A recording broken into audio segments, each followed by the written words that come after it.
je vous retrouve aujourd'hui avec une nouvelle vidéo. Alors aujourd'hui, je vais travailler dans un mini rikiki carnet, coucou, que je me suis confectionné avec les chutes de mon carnet d'été.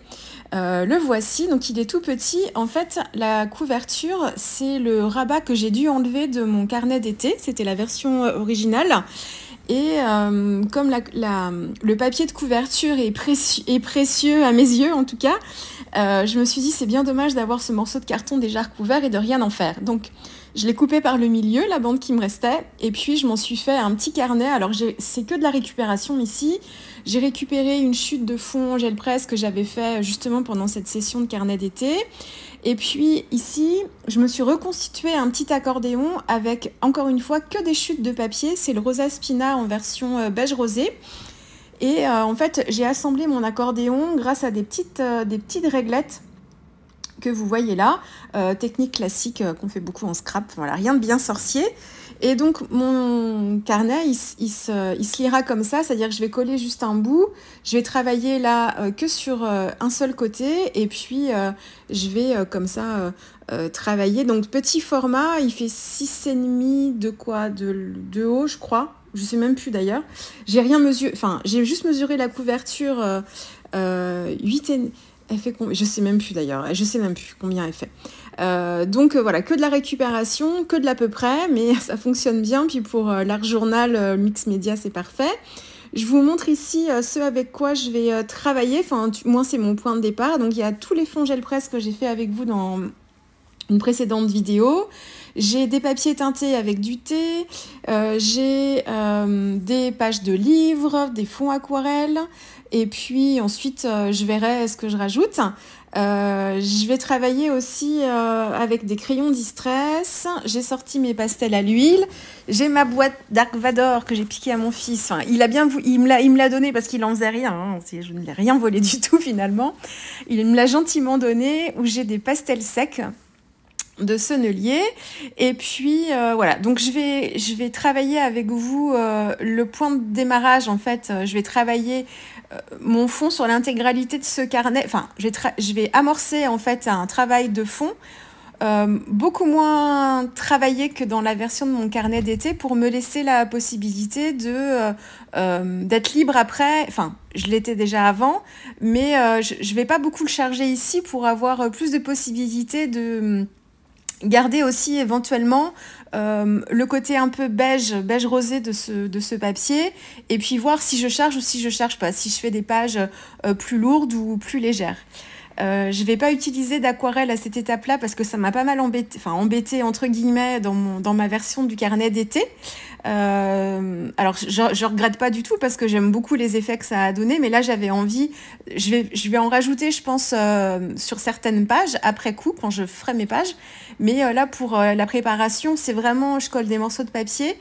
Ça c'est une technique que nous a apprise Eugénie, mais encore une fois elles sont beaucoup d'artistes de mix média à travailler comme ça. Ça permet d'amorcer un petit peu le travail, en fait.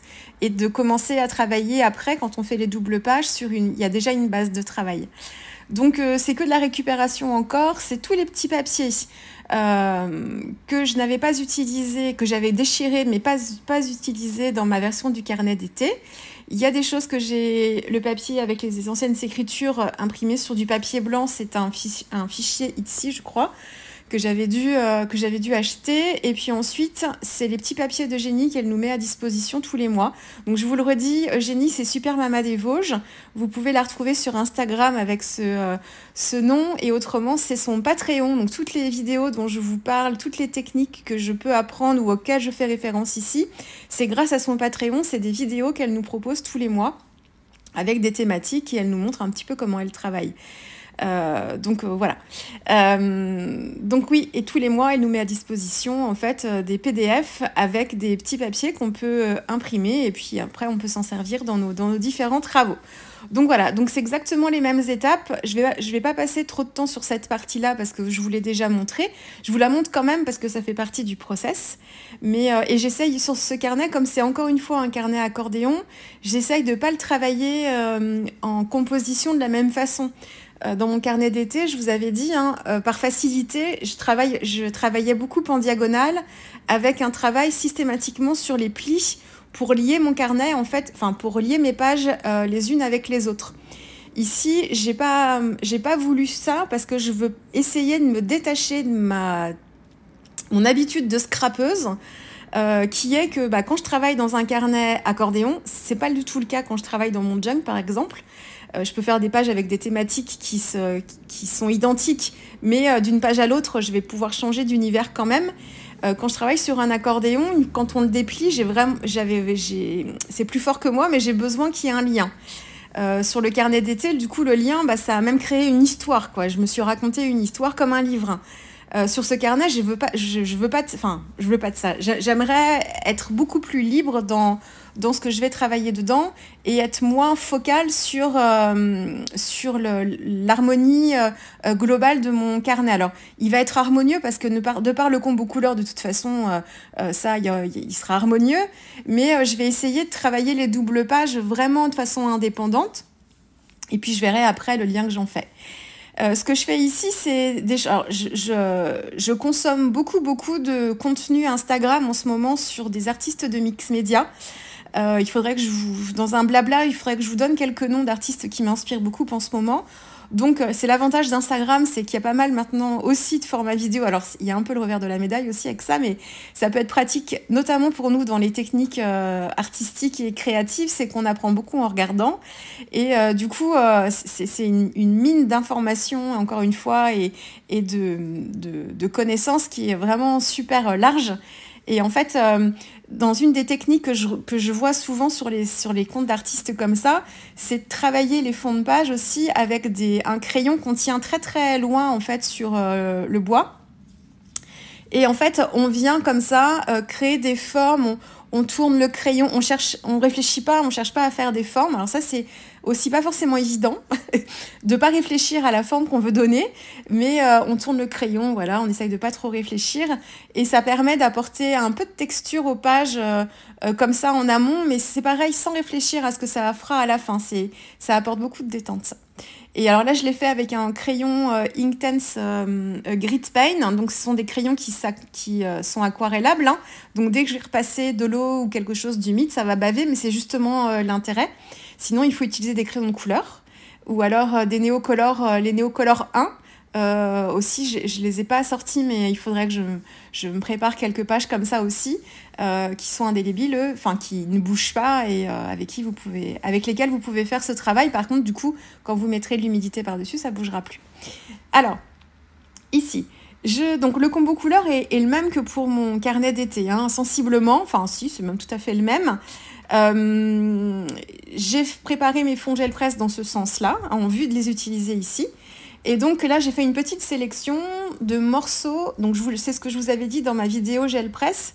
Le but n'était pas de travailler sur mon format de page A4 directement dessus pour m'en faire une page d'un journal. Ils n'ont pas été pensés pour être travaillés comme ça et ils n'ont pas été travaillés non plus pour être utilisés comme ça.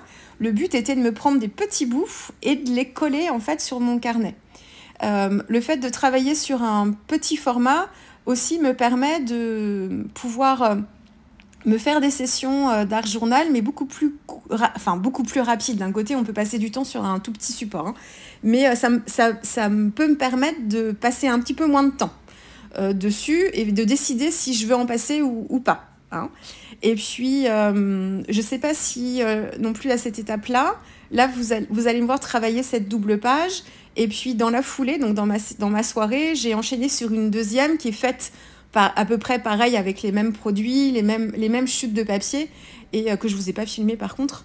Mais donc je sais pas si je vais toutes les travailler dans cet esprit-là ou si je vais changer un petit peu de méthode. Je pense que je vais changer de méthode, c'est un petit peu le but aussi, mais je verrai ce que ça m'inspire au fur et à mesure. Donc là, une fois que j'ai travaillé très légèrement mon fond, j'ai juste rajouté un petit peu de gesso, mais vraiment en fine couche, histoire de donner une petite couche d'accroche à mon papier parce que j'ai utilisé pas mal de fluide médium mat en fait pour coller mes différents morceaux de papier et du coup ce fluide médium il vient protéger le papier mais avec une matière un petit peu plastifiée, enfin imperméable et certains médiums dessus peuvent glisser, enfin c'est un peu plus compliqué.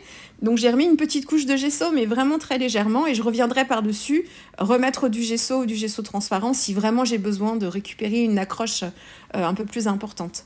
Ensuite, je travaille avec mes acryliques. Je travaille au doigt ici pour changer un petit peu de mon carnet d'été et je fais des mélanges en fait entre mes acryliques colorés et le gesso. J'ai pas d'acrylique blanche ici spécialement. J'utilise le gesso. Alors le gesso, ça ressemble à l'acrylique très fortement, mais vous avez une finition qui est qui est assez mate finalement quand même. Et qui est moins opaque en fait un peu moins opaque que l'acrylique. Alors ça dépend quel acrylique blanche vous prenez. Le blanc de Titan, lui, il est opaque et vous avez un autre blanc, j'ai perdu le nom. On l'appelle le blanc de mélange, qui lui sera un peu plus transparent, qui donnera un effet comme ça, comme une lasure ou un glacis en fait, un léger voile blanc par-dessus. Donc là c'est le gesso, donc c'est pas de l'acrylique blanche totalement, mais on s'en rapproche. Et en fait là je recherche la sensation. Donc je mets les doigts dans la peinture. Je vais essayer de pas trop recouvrir l'intégralité de mon papier, parce que plus on travaille sur un support petit et plus il faut contrôler son geste, et c'est là où ça peut être un petit peu compliqué de travailler sur les petits formats si on veut y voir avantages et inconvénients. Mais là j'essaye vraiment de mélanger les peintures et de pas forcément me créer un mélange uniforme. J'aime bien quand les deux couleurs se rencontrent et qu'on a des effets de marbrure un petit peu entre, là c'est le blanc et puis j'ai utilisé du blanc, un petit beige rosé qui se rapproche un petit peu de la couleur de mon papier, et puis j'ai mon turquoise. Donc j'essaye de pas trop mélanger le turquoise et le beige rosé pour éviter de me donner en fait une teinte un peu verdâtre, parce que dans le rose il y a un peu de jaune, un peu de rouge aussi. Mais voilà, et quand les deux se rencontrent en fait, ça me fait une couleur un peu pistache proche du mastic. Et ça me plaît un petit peu moins. Donc si je veux ajouter le turquoise, en fait, je vais le faire une fois que ma couche sera sèche, et je vais le faire par-dessus, dans la mesure du possible. Et puis mon turquoise, en fait, c'est pas le turquoise Heavy Body de Liquitex que j'utilise ici, c'est celui de Amsterdam, je crois. Et en fait, il a un poil trop flash. Donc je dilue, j'allais dire, pas du tout. Je l'éclaircis. Alors en aquarelle, pour éclaircir, on dilue effectivement, mais là on ajoute du blanc en acrylique. On peut aussi mettre un petit peu d'eau si on veut quelque chose de plus fluide, ou du fluide médium aussi, qui peut permettre de rendre notre peinture un petit peu plus fluide. Ici j'ai ajouté du blanc pour éclaircir ma couleur et que ce soit un turquoise qui soit un petit peu plus doux. Donc je fais ça, donc j'essaye de pas trop recouvrir, et puis ensuite je m'attaque à la partie collage de mes fonds gel presse. Donc j'ai à la fois le fond gel presse qui correspondait à une page de magazine Flo qui m'avait servi de brouillon, et sur lequel en fait j'aimais bien les effets de la gel presse dessus, de ce que j'avais récupéré. Donc j'ai quelques bouts comme ça, et puis ensuite j'ai choisi dans mes fonds gel presse, j'ai essayé de jouer sur les contrastes, en termes d'intensité de couleur. Donc j'ai des choses j'ai sélectionné des petits bouts qui étaient plutôt doux, dans un turquoise plutôt doux, proche de la couleur que j'utilise en acrylique. Et puis d'autres où j'avais des morceaux en fait qui étaient un petit peu plus foncés, avec un bleu style grit paint, ou un bleu de Prusse aussi. Alors c'est pas le bleu que j'ai utilisé, mais ça a un peu la couleur que ça a donné, pour apporter un petit peu de contraste. Et puis j'ai des petits morceaux aussi où j'ai plein de couleurs différentes. J'ai le bleu, j'ai le vermillon qui se mélangent un petit peu, qui donne en fait comme un côté peinture écaillée sur une porte, ou la coque d'un bateau en fait, qui aurait eu plusieurs couches de peinture successives avec des couleurs différentes, et qui s'écaillerait, et sur laquelle on verrait les différentes couleurs. J'aime beaucoup ces effets-là. Alors, qui sont difficiles à travailler pour moi quand c'est sur l'intégralité d'un fond, sur une page A4 par exemple, mais en petits bouts, c'était ça qui m'intéressait, c'est qu'en petits bouts, ça apporte du contraste en fait, et c'est plutôt intéressant. Donc voilà pour le fond. J'ai pas hésité à ensuite, une fois que j'avais collé mes papiers, à prendre. Alors je fais des mélanges, je teste pas mal de choses. J'ai un peu de crayon Distress. J'ai choisi dans les couleurs de crayon Distress ici. Donc les crayons Distress, ça ressemble un petit peu au gelato pour celles qui connaissent. C'est un peu comme des pastels gras qui s'étalent très très bien au doigt, effectivement. Je fais un petit clin d'œil à ma copine Laureline d'ailleurs, parce que c'est elle qui aura fini de me convaincre avec ses crayons, parce qu'elle les aime beaucoup et elle nous les montre régulièrement dans ses vidéos. Je lui fais un gros bisou d'ailleurs au passage. Donc effectivement, ils s'étalent très très bien nos doigts et ils peuvent s'aquareller aussi s'il y a besoin. Donc là, en fait, ce qui me freinait en fait à l'achat de ces crayons, c'était pas tant sur la qualité du crayon lui-même que je savais être bon, c'est que j'arrivais pas à choisir les couleurs que j'allais prendre. C'était le gros problème parce qu'en fait, on aura envie de les avoir tous. Donc là, comme je travaille dans des couleurs je peux travailler dans des couleurs flashy ici, mais pour travailler mes fonds, en fait, je travaille avec des couleurs neutres. Donc, j'ai plutôt axé mes choix de couleurs, en fait, dans des couleurs plutôt douces, dans la gamme de couleurs des Distress. Et donc là, c'est ce que j'ai utilisé. J'ai un petit rosé, un petit beige. Et puis ensuite, pour apporter les touches de bleu, j'ai mes pastels à l'huile. Donc, j'en ai un qui est un indigo clair. Et puis j'ai rajouté un petit peu de pastel sec aussi, un joli turquoise. Les couleurs de chez Sennelier en pastel sec sont hyper vibrantes.